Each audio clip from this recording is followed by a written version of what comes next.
अंबादास दानवेंच्या निरोप समारंभाचं photo session विधिमंडळ आवारामध्ये काल पार पडलं आणि यावेळी ज्येष्ठतेनुसार सगळे नेते फोटो सेशनसाठी आलेले होते। सत्ताधारी नेते आणि विधान परिषद सभापती उपसभापती पहिल्या ओळीमध्ये खुर्चीवर बसले होते।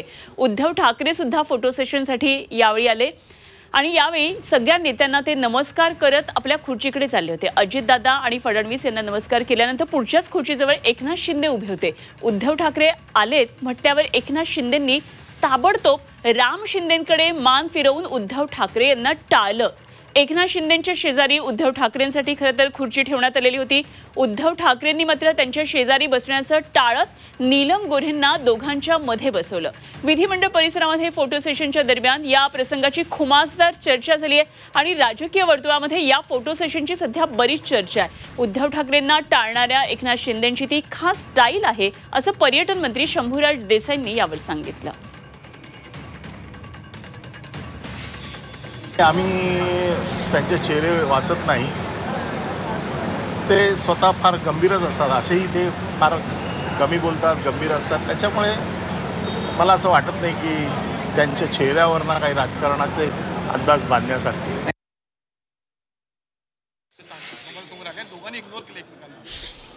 मी नव्हतो ते बघायला, नाही मी बघायलाच नव्हतो ना। आता तुम्हाला मान्य शिंदे साहेबांची कामाची पद्धत माहिती आहे। मान्य शिंदे साहेब ज्याला जेवढं महत्त्व द्यायचं त्याला तेवढं महत्त्व देतात, ज्याचा मान सन्मान राखायचा त्याचा मान सन्मान राखतात। त्यामुळे त्यांची ती कामं ते वागण्याची पद्धत आहे। मी नव्हतो पाहिला, पण तुम्ही जर काही तसं ऑब्झर्व केलं असेल तर एकंदरीतच कालचा दिवस हा खरं तर चर्चेचा विषय ठरलेला आहे आणि या संदर्भात आणखी सविस्तर तपशील माहिती जाणून घेऊया। आमचे प्रतिनिधी मनश्री पाठक सध्या आपल्याबरोबर जोडले गेलेत। मनश्री, कालचा दिवस हा राजकीयदृष्ट्या एक वेगळाच म्हणावा लागेल। तू या संपूर्ण घडामोडी पाहायला तिथे उपस्थित होतीस। काल झालेलं हे फोटो सेशन हा तर आणखीच चर्चेचा मोठा विषय ठरलेला आहे। त्याचबरोबर उद्धव ठाकरे फडणवीसांची भेट, अनौपचारिकरित्या आदित्य ठाकरे आणि फडणवीसांची झालेली भेट आणि मुख्य म्हणजे दिलेली ऑफर, याबाबत बऱ्याच चर्चा रंगत आहेत। तेव्हा आज विधिमंडळाच्या अधिवेशनाच्या दरम्यान किंवा सभागृहाच्या बाहेर काही वेगळी चर्चा घडण्याची शक्यता आहे का? काही पडसाद याचे उमटतील का आज? अनुपमा, खरं तर असं म्हणतात की राजकारणात अनेक गोष्टी या योगायोगाने घडतात किंवा त्या योगायोग आहेत असं दाखवल्या जातात, कशा त्या घडवल्या जातात। कालचा दिवस कदाचित याच प्रश्नाचं उत्तर शोधण्यात गेला, कारण विधानसभेचे काही शेवटचे दिवस आता सुरू आहेत। केवळ 3 दिवस हे अधिवेशन चालणार आहे आणि त्याच्यानंतर विधानसभेचा अंतिम आठवडा प्रस्ताव येऊ घातलेला असताना अशा पद्धतीने मुख्यमंत्री देवेंद्र फडणवीसांनी भर सभागृहात उद्धव ठाकरेंना अगदी तुम्ही आमच्या बाकांवरती इकडच्या बाजूला येऊ शकतात, त्याबाबतीत आपण कधीतरी नंतर बोलू असं म्हणणं आणि त्यानंतर त्यांचं हस्तांदोलन होणं, त्यांचं अतिशय हास्यविनोद होणं, त्याच्यासोबतच खेळीमेळीच्या वातावरणात त्यांची भेट होणं, आदित्य ठाकरेंची आणि त्यांची भेट होणं आणि सगळ्यात मोठी गोष्ट म्हणजे फोटो सेशनच्या वेळी जे काही चित्र आपल्याला बघायला मिळालं त्यावेळेस एकनाथ शिंदेंचं प्रचंड अस्वस्थ होणं, हा खरोखर योगायोग आहे का? खरं तर हलक्या फुलक्या वातावरणात काहीसे हास्यविनोद अधिवेशनामध्ये बघायला मिळत असतात, त्याच्यामुळे हा सुद्धा प्रकार हा हास्यविनोदाचाच होता किंवा हलक्या फुलक्या वातावरणातला होता।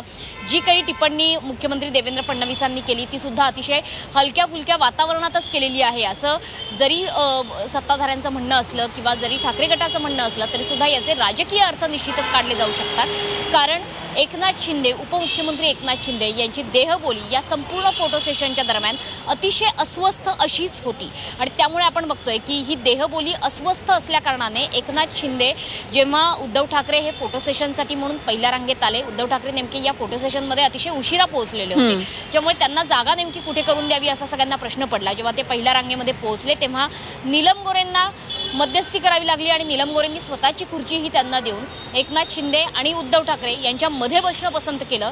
कुठल्याही परिस्थितीत उद्धव ठाकरे आपल्या शेजारी बसू नये असे कुठले तरी भाव एकनाथ शिंदे यांच्या चेहऱ्यावरती दिसत होते। त्याच्यामुळे कालचा दिवस हा अनौपचारिक गप्पांचा, अनौपचारिक हास्यविनोदाचा असला तरी सुद्धा निश्चितपणे या देहबोली राजकीय अर्थ देऊ शकतात, या देहबोलीतून राजकीय अर्थ काढला जाऊ शकतो असं राजकीय तज्ज्ञांचं मत आहे. त्याच्यामुळे जसं मी म्हटलं की राजकारणात योगायोग घडतातच असं नाही, तर ते योगायोग आहेत असं दाखवलं सुद्धा जाऊ शकतं किंवा ते योगायोग घडवले सुद्धा जाऊ शकतात. अगदी खरे. काही दृश्य, काही फोटो हे 1000 शब्दांपेक्षा अधिक बोलत असतात मनशी, आणि त्यामुळे निश्चितच पुढच्या काही वेगळ्या राजकीय समीकरणांची बीज या कालच्या फोटो सेशनमध्ये आहेत का हे सुद्धा बघावं लागणार आहे. धन्यवाद दिलेल्या सगळ्या सविस्तर तपशिलांसाठी. मनशी पाठक आमच्या प्रतिनिधी आपल्याबरोबर होत्या.